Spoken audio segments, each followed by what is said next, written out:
and welcome to an episode of Meet the Makers here on Block News. My name is Rebecca Hope, and today we are talking with Faiz Nazarali from the company High Vibe. Welcome, Faiz. Thank you for having me. Yes, it's great to have you here and to learn more about High Vibe. I love the fact that you're not just focused on solving computational problems and blockchain problems, but also you care about people and you really want people to reach their full potential.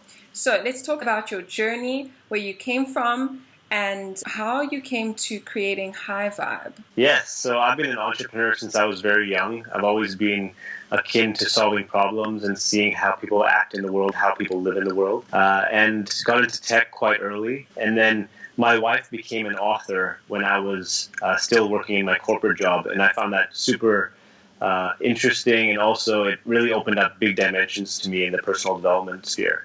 I started traveling a lot, going to a lot of transformational events, meeting a lot of different authors around the world, and really understanding how these impactful thought leaders are making change. And through that process, I started really uncovering a lot of the breadcrumbs of what it looks like High Vibe Network today. What exactly is the importance of blockchain in your technology? So blockchain is a very pivotal piece of what we're doing. If you look at token-based rewards, they are proven to actually create autonomous growth. Steemit has proven this, and many other projects that are out there have proven this. And by actually paying people to engage in a platform, it's what I refer to as the attention economy 2.0. If you look at the incumbents in the attention economy today, they don't give any real rewards to their users. And as a result, the users aren't as sticky and are actually using multiple different platforms for the same use cases because there's no real strong incentive for them to be consistent. And so you're trying to solve that problem. Now, how are you solving that problem? The token-based reward system actually empowers people to engage in the platform. And so what we do is we pay all of the major actors/use cases, and at a blockchain protocol level, empower them better than what the industry standard is doing. Correct, exactly. Okay. Yeah, so for the user gets paid to play, to curate, create, and consume content in the network. Authors and creators get visibility based on upvote and like-based algorithms, and also get paid more than the industry standards based on smart contracts. And affiliates are also getting paid in smart contracts instantly and transparently, solving some major issues in the affiliate landscape. If you look at affiliates today, they get paid with delays. They get paid 30 days plus late. And also with a lack of transparency. There's no shared ledger storing the sales data when they're making sales. They see the clicks and the opt-ins with digital sales, but they don't actually see the sales data. Yeah. Okay, so what kind of users would you have on High Vibe? It's an intersection of multiple different industries that we're tapping into. And I like to look at examples in the real world like Airbnb and Uber, where there was already all these properties and all these cars on the road, but the space wasn't being utilized. And with human consciousness, a lot of us are using, media that's fear-based. If a lot of people watch the news or just watch random shows, and they're not actually watching things that are functional, that are actually empowering them. And so we're coining a new category called functional entertainment, which is catering for this. Tell us a little bit about your high energy vibe that you analyze people's energies through the technology. What's going on there? Yeah, so all of us are vibrating at a frequency. If you look at sound waves, if you look at video, if you look at even imagery, it all affects us. And so a lot of us aren't really curating the types of experiences that we're having based on how they make us feel. We're just doing it reactively based on what's captivating us. And a lot of times the things that captivate us aren't actually the things that empower us. And the media industry has thrived on that. But if you look forward at essentially these pieces of functional entertainment that uplift us, there's sound waves that actually can raise your vibration, can make you feel better. There's certain songs that can actually make you feel better. And so what we're doing is we're looking at what Google coined as the toothbrush test, where people will be using our products and using our platform multiple times a day for different use cases. Okay, what kind of use cases? So in the morning, someone could wake up and they could have a morning routine meditation where they listen to that. It really opens up their whole day. They're feeling in their best state. and then they go on with the next stage of their day, for example. We also have functional music, which is music that's tuned to uplift you, that also feels really good, that's for different ambiance that you'd like. So if you're reading, for example, or if you're just sitting in a room in your office doing some work, you could listen to some different type of music. If you have people over, if you're having tea or coffee, you can listen to different type of music. Or if you're having more of like a party atmosphere, you can listen to more really upbeat tempo type of stuff, but also tuned to uplift. The music is the one thing. What other features are there? Yeah, so there's a courses platform, which is called I Develop Myself. And it's like a Netflix for personal development. So it's an all-you-can-eat membership where you get unlimited content that's in there, and you can consume as much as you like. And it's giving you disproportionate benefit. So the reason why Netflix has done so well is because they give the users disproportional value. And so for a reasonable amount, they're actually getting so much value that even if they miss a month or two, they're actually still not going to cancel because of all the value they're getting. And so for us, we have these different multi-dimensional learning platforms that people can tap into. And at different points during the day, depending on how they're feeling, they can listen to audio, they can watch video, etc. And what is the short-term and long-term goal here? What are you hoping to achieve? So we're building an ecosystem. We're building tools that different developers can plug into, that different companies can plug into, and really an ecosystem for autonomous growth. Yeah. So for us, it's all about creating a viral coefficient that's greater than 1, so that every single person that comes in is inviting multiple people to come into the platform. And that's what a lot of these other projects have been able to do so well and create this viral growth or autonomous growth model.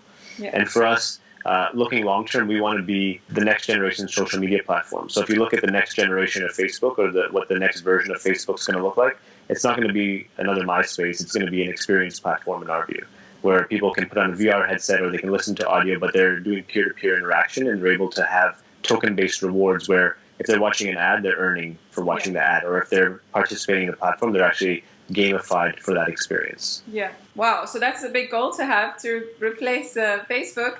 So let's talk about your ICO and why that's so important here. Yeah. So we're doing our main sale later this year. We're already driving a lot of interest. We've got big social media followings. We've got a lot of people who are following our project and asking really good questions and giving feedback along the way. We've got a live alpha platform.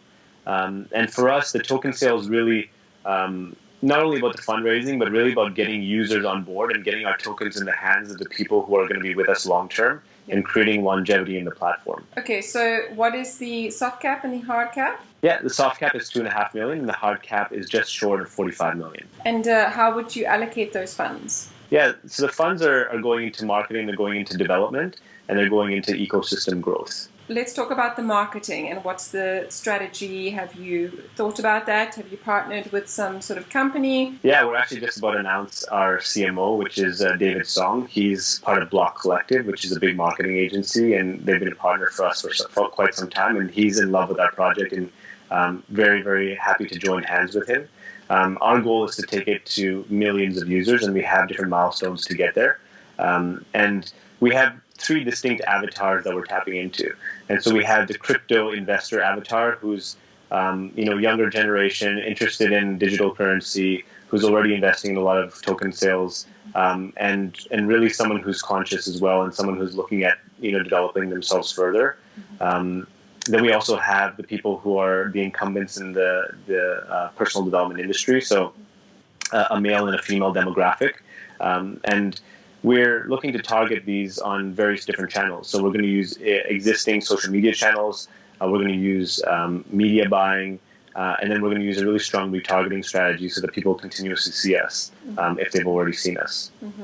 I like the fact that you're trying to integrate an experience into the social network and that people can be rewarded, but not just in isolation. So this is a space where it's all integrated in one platform, right? Correct. Yeah. And we're actually going to be doing live activations as well. And so Wonder Fruit Festival, which is happening in December this year, we're going to be having a presence over there, and we're going to be actually paying people to meditate in a physical sense and doing live airdrops. Wow. There's 20 to 30,000 people in attendance over there and from all over the world. And they actually have a really awesome crypto community. I met one of the lead engineers of Dash the last year that I was there.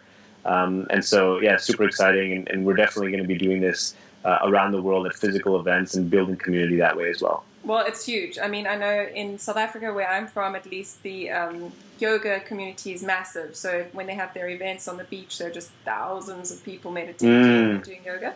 And I think it's very important because, as you say, we do need to reach some sort of higher consciousness and some awareness of ourselves, how we're affecting others, and just dig a little bit deeper than just being zombies scrolling through content, and really contributing to something that is of substance. So I really like what you're doing.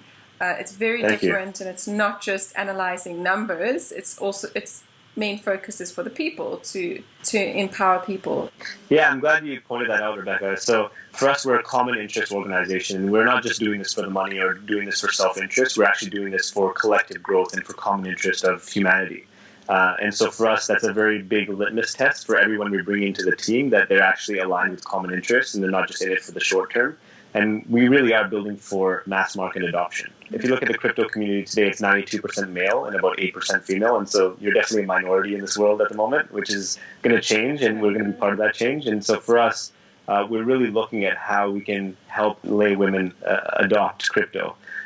People who are not really acquainted with this world, how are they going to adopt? Are they going to buy 0.002 of a Bitcoin?